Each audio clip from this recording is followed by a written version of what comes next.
মুরগির মাংসের এমন পাতলা ঝোল দিয়ে গরম গরম এক প্লেট খিচুড়ি, সাথে যদি থাকে একটু শুটকির ভুনা, কেমন হয় বলো তো। হ্যালো এভরিওয়ান, আসসালামু আলাইকুম। ওয়েলকাম করছি আফরিন কিচেন অ্যান্ড ব্লগ থেকে। আমি আফরিন বলছি। কেমন আছো তোমরা সবাই? তো ঢাকা সহ তার পার্শ্ববর্তী অঞ্চলগুলোতে কিন্তু এই কদিন ধরে টানা বৃষ্টি হচ্ছে, তো এটা সাধারণত নিম্নচাপের জন্যই হচ্ছে। তো দেখো, এক পাতিল খিচুড়ি রান্না করেছি, এটা ছিল রাতের বেলা।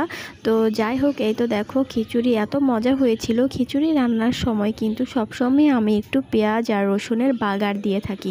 তোমরা কে কে বাগার দিয়ে খিচুড়ি খাও বলো তো আমার মতো। তো এই তো দেখো খিচুড়ি রান্না করছি, সাথে যদি একটু কোনো কিছুর পাতলা ঝোল না হয় তাহলে কি ভালো লাগে বলো।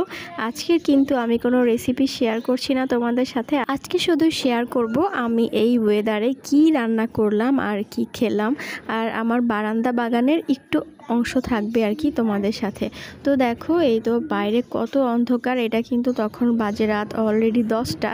তো হুট করেই খিচুড়ি রান্নার প্ল্যানটা আসলো আর কি। তো বাসা থেকে সবাই বলছিল যে খিচুড়ি খাবে, তো ওয়েদার ডিমান্ডও ছিল, দ্যাটস ওয়াই খিচুড়ি রান্না করেই ফেললাম। এই তো দেখো, অনেক রাত, আমি সেটাই বোঝাতে চেয়েছিলাম যে এই সময় কিন্তু অনেকেই খেয়ে দিয়ে অলমোস্ট ঘুমিয়েও থাকে, কারণ বৃষ্টিময় একটা ওয়েদার বলে কথা। তো অনেক অঞ্চলে তো বৃষ্টি হচ্ছে, তো অনেক জায়গায় আবার বন্যাও শুরু হয়ে গিয়েছে।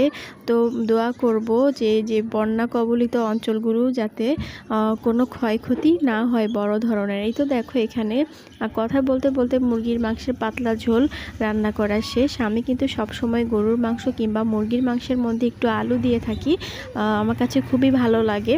আর এই তো দেখো, এখানে গরম গরম খিচুড়ি আমি এখন নিয়েছি, খাবো। খুবই মজা লাগছিল আর কি, মানে এতটা টেস্টি হয়েছিল কি আর বলবো। আর তো বাগার দিয়েছিলাম, বাগারের একটা অন্যরকম একটা স্মেল আসতেছিল। তো তোমরা এটাকে কে কী নামে জানো অবশ্যই বলবে। আর এই তো দেখো, এটা ছিল পরের দিন সকালবেলা, একটু বৃষ্টিটা কমেছে। তো বৃষ্টি শেষ হওয়ার পরে যে পরিবেশটা এত সুন্দর লাগে কি আর বলবো, চারপাশে সবুজ, যেন আরও সবুজ হয়ে ওঠে।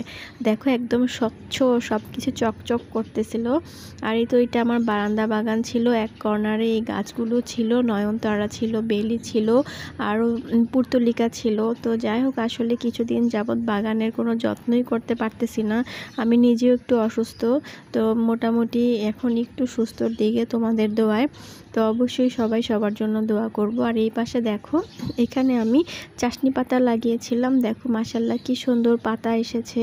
এটা কিন্তু আমার কাছে সবসময় খুব ভালো লাগে, আর সারা বছরই এটা আমার কাছে থাকে। এর আগেও অনেক বড় হয়েছিল।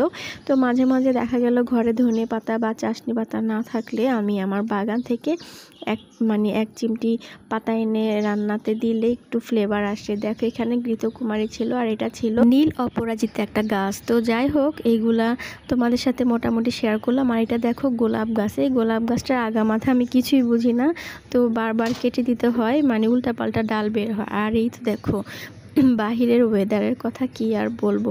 তো ঠান্ডা কিন্তু আমার এখনও কাটেনি, এখনও কথায় কিছুটা জড়তা আছে। তোমরা সবাই ক্ষমা সুন্দর দৃষ্টিতে দেখবে। দেখো বা রাস্তাঘাট সব কাদায় ভরে গিয়েছে, তারপরেও কিন্তু খুবই ভালো লাগে। তো এই তো ভিডিওটা বেশি বড় করব না, এখান থেকে বিদায় নিব। ইনশাল্লাহ পরবর্তী ভিডিওতে আবার দেখা হবে, কথা হবে তোমাদের সাথে। টিল দেন, আল্লাহ হাফেজ, টাটা।